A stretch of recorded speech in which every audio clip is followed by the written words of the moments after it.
welcome to Coach Dave Academy. This is Suellio Almeida, and we're gonna see my lap with the Porsche Cup at Fuji today. We're gonna see the entire lap, and then we're gonna talk about corner by corner.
Alright, so going into the first corner, the first thing that I noticed is that there's no easy braking reference. We're going to look at the 150. We're going to brake looking at the 150, more or less knowing where the car is in relation to that. The problem is that I don't really like looking to references that are so far away. I generally prefer to look for something that could be closer to the car, like skid marks or beginning of a curb or something. For example, on a Formula car, the reference is much better to use the curb as a reference instead of looking to something that is further away to the left, because that decreases a little bit your precision. But for this one, we don't have that privilege, so I'm actually looking at the 150 there, and I'm braking a little bit before it. I want to have my peak pressure by the time we're passing by the 150, and then we are braking on a straight line for a long time, and we wait for the car to stop patiently on a straight line. Wait. You can see that I'm also not aggressively downshifting. I'm noticing that this car actually likes sometimes when you're downshifting a little bit calmly instead of downshifting very early. That could cause some tire locking in the rear. It really depends on the setup. And then wait. Start to turn on third gear, but then still going to second gear. And then here you have some options. You could go down to first gear, but generally it upsets a little bit the exit. It does give you a little bit more rotation though, so it's up to you to experiment if you prefer second or first gear. The torque on second gear is just fine. You get the good exit, but because you lose a tiny bit of rotation with the second gear, there is a dilemma where you can experiment and see specifically with the setup that you're using which one is better for you. We can use a little bit of the inside here. You can even aim to actually touch the bollard on the right. That will allow you to kind of focus on as much rotation as possible as you're doing this corner. And we get back on power quite aggressively. You see, like I'm gonna smash the power straight to like boom, straight to 90%, because there's a compression here. By the time you're getting on the exit, there is a lot of grip there. So I get back on power and I allow the car to go all the way to the outside here. Just make sure that you don't use the 4 tires to the left of the curb, because that gives you an off track. Then here for this corner, I'm gonna aim, same thing, we're gonna aim for the bollard. We can actually cut a lot on this corner, like a lot. So here you can see how I'm turning in and I'm aiming to go through the bollard. There's no collision to it, and the slow down sensor is pretty deep, so that means you can do as much as this without getting any kind of penalty.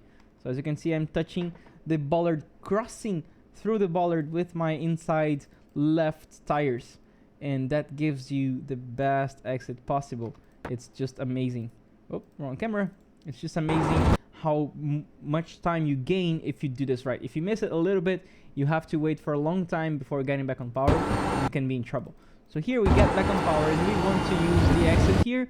Just make sure that after the exit, this is fine. You don't get off track, you don't get off track, you don't get off track, you don't get off track. Here, after the end of the curb, if you do put your 4 tires here, you will get off track. So just make sure you come back right before that. In this case, I even like was trying to go a little bit to the left, and then as soon as I noticed that I'm not getting the off track anymore, I turned quickly to the right just to kind of position the car and still follow this. We'll still want to be like basically on totally on top of the white line until the point we get on the grass, and that would be bad for us. We really want to hug the inside here. The corner is going to close the radius and allow the car to go a little bit. Now we're braking, we're trying to increase the rotation. When we notice that we're coming back, we get back on power. We keep hugging inside on power. The car here is going to be pushed off, and it's going to be light. You can see me correcting here. Then at this point, you're already looking at the braking zone for the left-hander that comes after. So while coming back, you don't have enough time to be completely parallel. You have to brake kind of diagonally to the outside. We brake patiently. We go to third gear. And then here we also have the option stay on third or going down to second on entry to give a little bit more rotation. But again, up to you. Depends on your setup. Third or second gear would work here. Aiming for this yellow, but kind of missing it, of course. But you see, this is as close as possible as we can get to it. We get back on power and light hands, allowing the car to go to the outside. It really wants to slide all the way to the outside, and we kind of keep it there and come back very slowly. We don't need to desperately come back to the left. Just let the car flow forward. We have a double right here where we just go flat out, nothing to worry about. And then there you go. Now we are going to brake. You see, there is this little dirty part there. What you want to do is you want to brake a little bit after that. You see, right after that, I'm starting to brake. That's my reference there. Then here, you see, look at how much I'm gonna cut.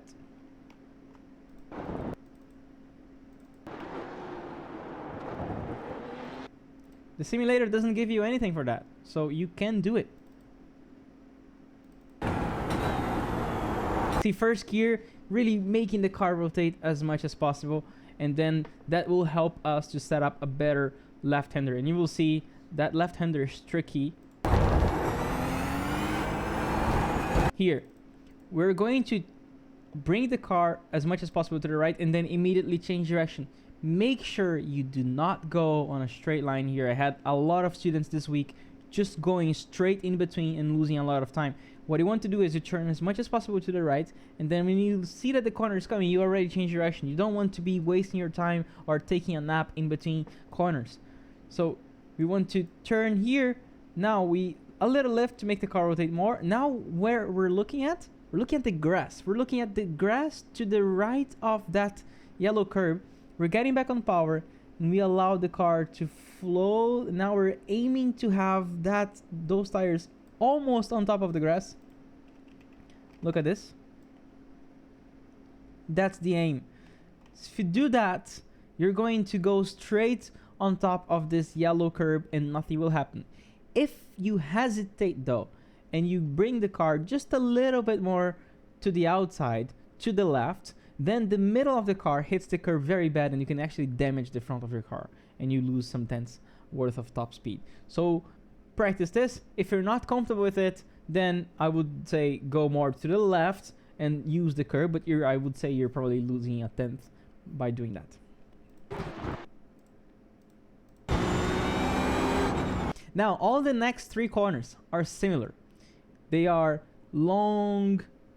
They look like they are long, but then they close the radius a lot, and the exit is very, very slidey. There's no grip on the exits.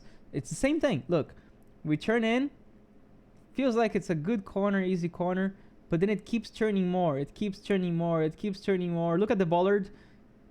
That's not even the apex still. Like, you still want to keep going more, aiming for even the end of this inside blue curb where you get a little bit of the grass, and then finally you are drifting out to the left. So you see that these corners are deceiving. You have the same thing here. I'm braking and I'm patient. Okay, now I can get back on power. And same thing, as soon as you get back on power, the car is super light on the exit. So you need to do a very, very extremely late apex on all these 3 corners.